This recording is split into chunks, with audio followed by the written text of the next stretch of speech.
Olá, estimadas, estimados alunos, bom dia, boa tarde, boa noite. Então, nós começamos agora mais uma aula, né? Nesse formato de áudio, falando então hoje do texto Política e Administração de João Ubaldo Ribeiro. É importante salientar que João Ubaldo Ribeiro, além de ser um expoente importante, né, do pensamento da administração no Brasil, né, ele também, ou mais do que isso, teve um destaque como escritor, né, como um romancista. Então, João Ubaldo Ribeiro, inclusive, ocupou o tempo que esteve vivo, uma cadeira na Academia Brasileira de Letras, né? Ele faleceu em 14 de julho de 2014, né? Mas além de ter sido professor na Escola de Administração e da Faculdade de Filosofia da Universidade Federal da Bahia, ele também atuou então como jornalista, repórter e escritor, portanto, né, que o consagrou com essa entrada na Academia Brasileira de Letras. Então, deixo aqui a minha recomendação para quem gostou do texto, que busquem, inclusive, alguns textos dele literários, né? Bom, esse texto é um texto que eu gosto bastante de trabalhar, é um texto que faz parte dessa disciplina de TO2 há algum tempo, porque ele é um texto que vem para marcar certas questões basilares para a compreensão não só dessa disciplina, mas também da administração enquanto ciência, né, do que vai ser aprendido e assimilado por vocês ao longo do curso. Bom, ele começa o texto, então, falando um pouquinho qual é a tarefa do administrador, né? Então, ele vai dizer que, na verdade, o administrador ele vai visar sempre algum resultado prático mais ou menos imediato, né?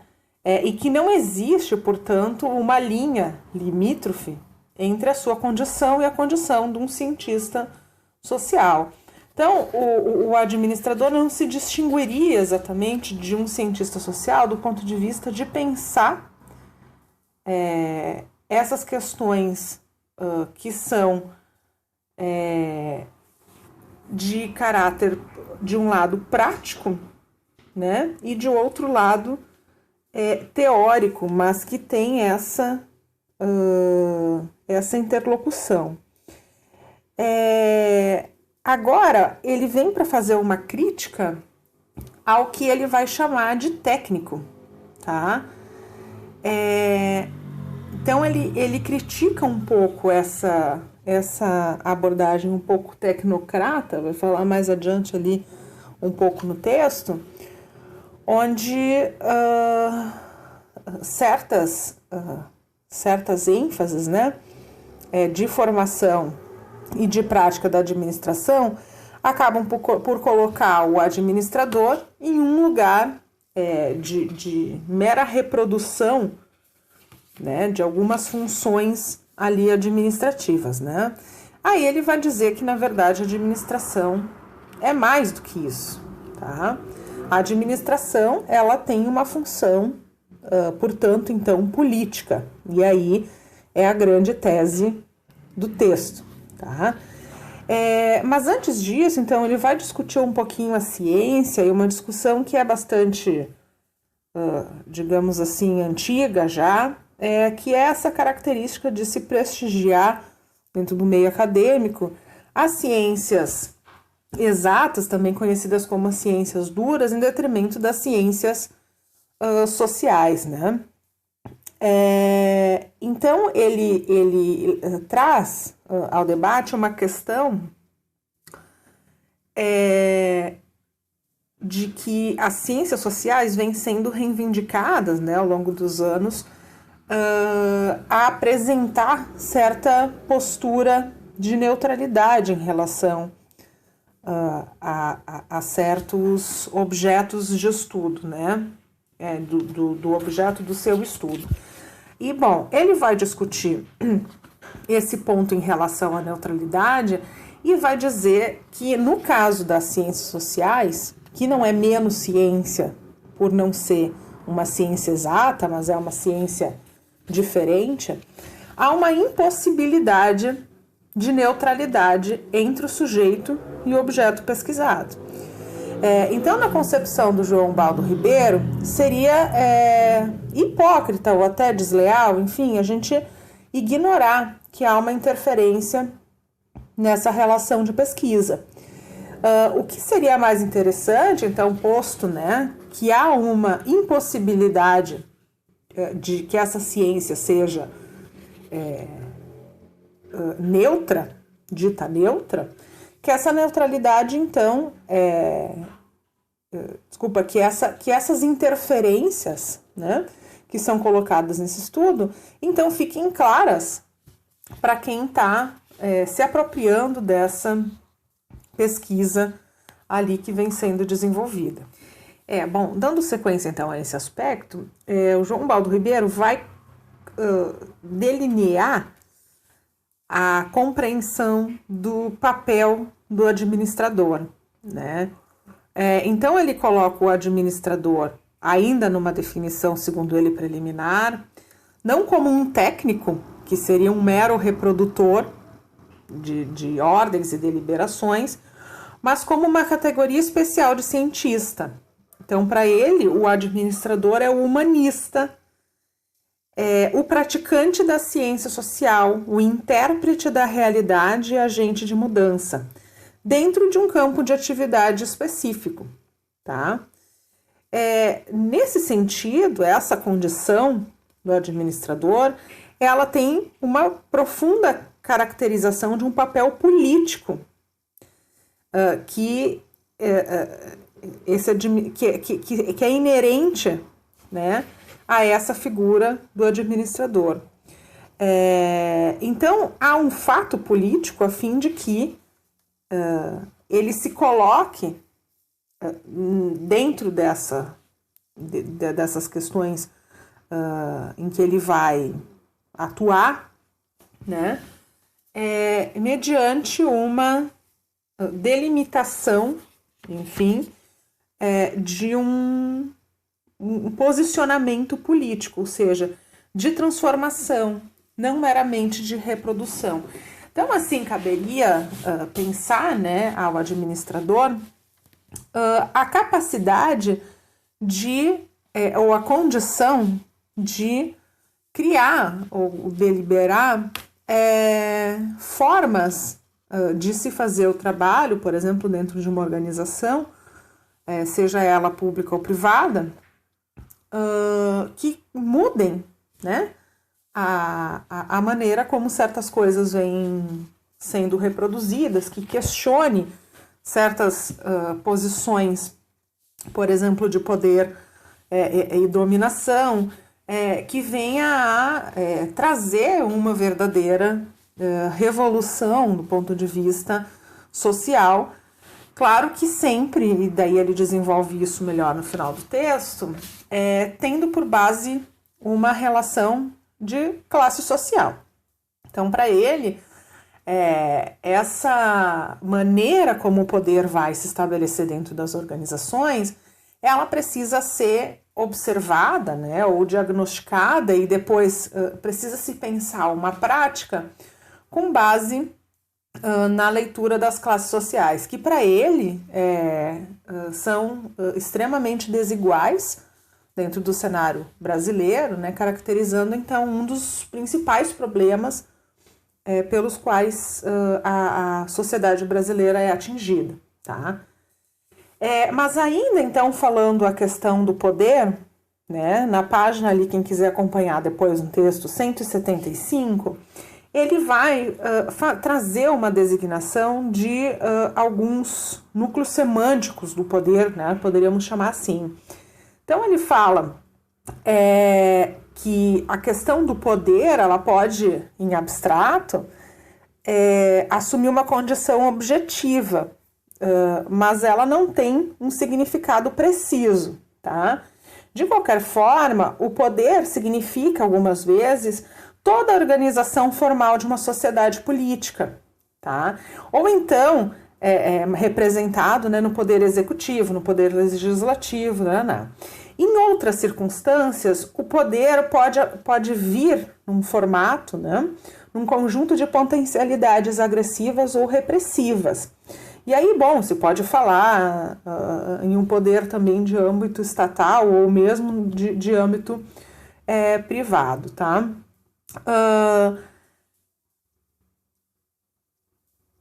Ainda em outras ocasiões, o termo também é usado para indicar algumas relações de mando ou de subordinação. Então, a palavra poder, ela não tem condições de ser delimitada com precisão, ela muitas vezes aparece até de maneira ambígua, mas ela é de fundamental relevância, né, para se pensar esse campo do cientista social ou então a atuação, né, do administrador.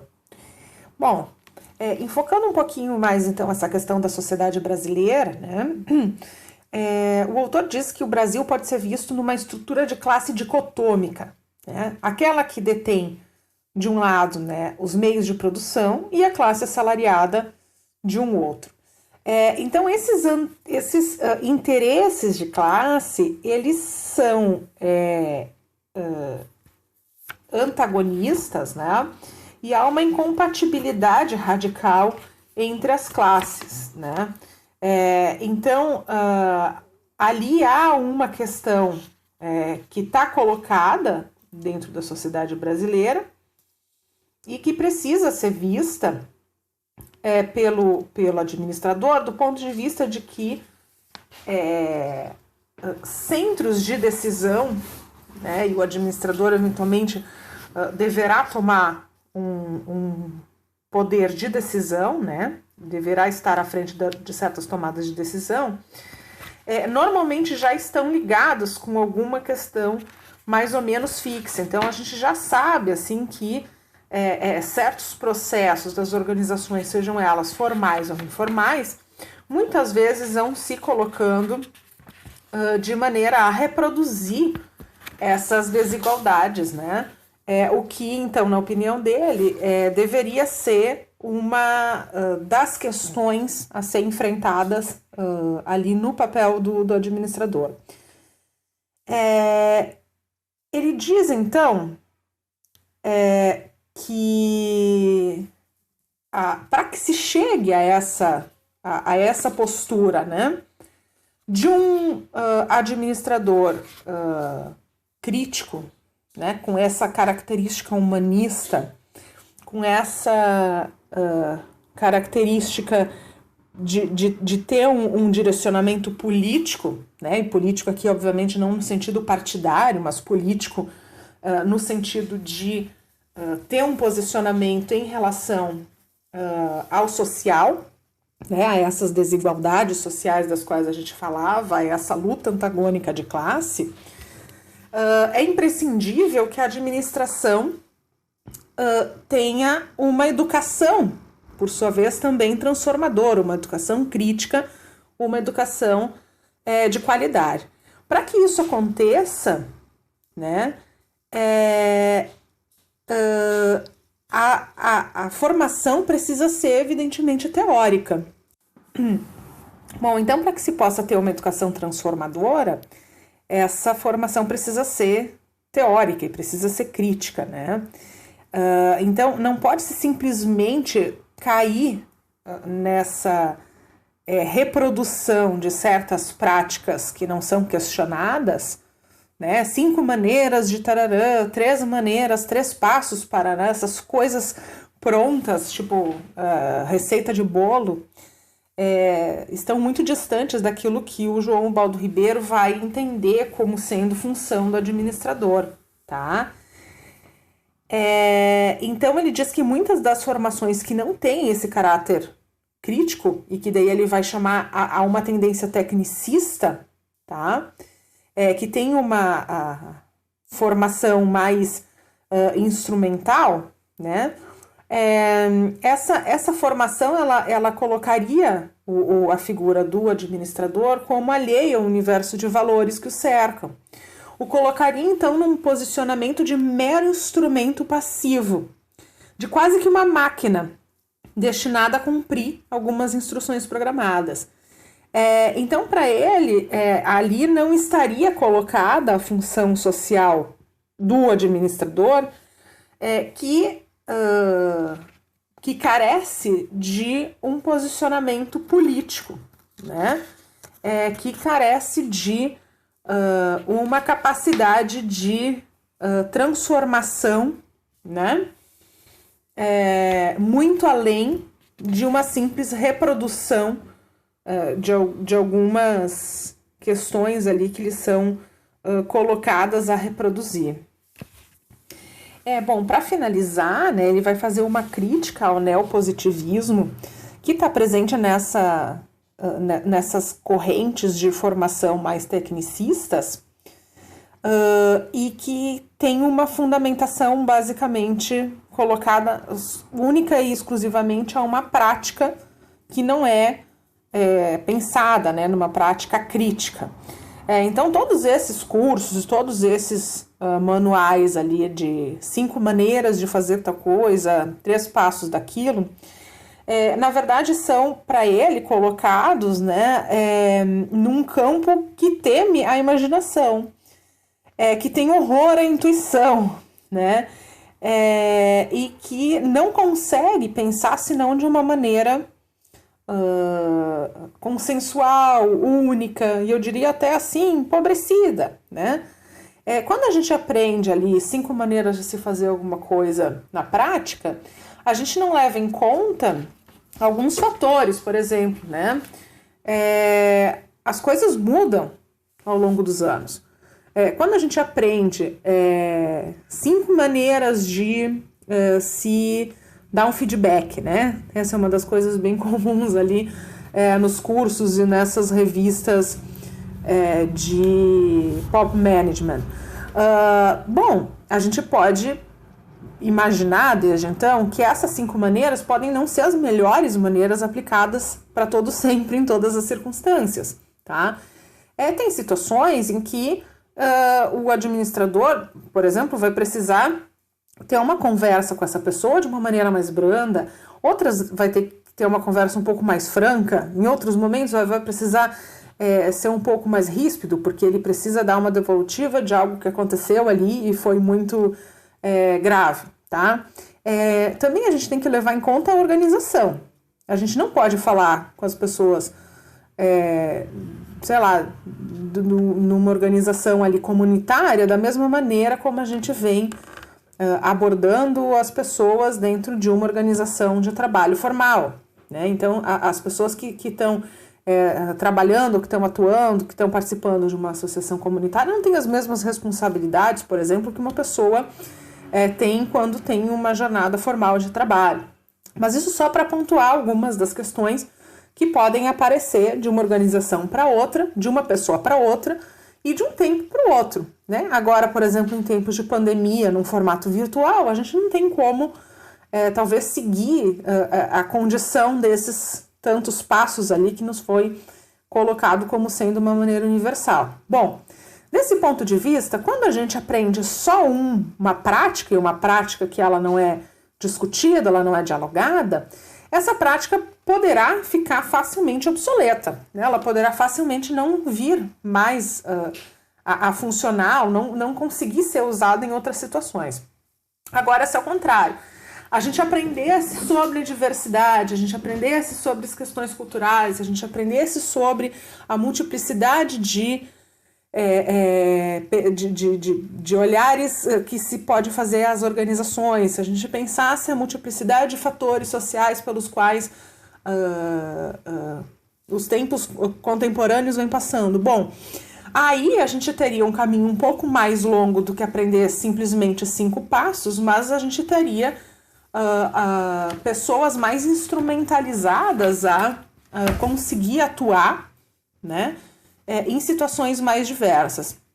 E, na verdade, tendo em vista a complexidade que há no mundo, né, a complexidade nossa de cada dia, me parece impossível que respostas rápidas, fáceis e curtas sejam eficazes a problemas que são de ordem muito mais abrangente, né, ou de ordem muito mais ampla do que aquilo ali que vem sendo colocado como algo simples e muito pouco discutido, né? O mundo é muito maior do que algumas regrinhas a serem seguidas, né? Então, todas essas questões são colocadas pelo João Baldo Ribeiro e outras tantas mais neste texto da política de administração, para nos ajudar a pensar, então, num momento agora inicial do curso, qual é, enfim, o papel que cada um de nós vai ter ali dentro da sua trajetória de trabalho, na sua trajetória de prática dentro das organizações, e da mesma maneira, qual é a forma com a que a gente está se aperfeiçoando para fazer isso, né? Será que o caminho, esse que é o mais fácil, o mais curto de se aprender a lidar com as pessoas e com as organizações, efetivamente o caminho mais correto, né? O que se aplica melhor? Então, bom, é isso. Até logo mais na próxima aula. Espero que tenham aproveitado um pouco essas reflexões a partir do texto do João Baldo Ribeiro. Um abraço!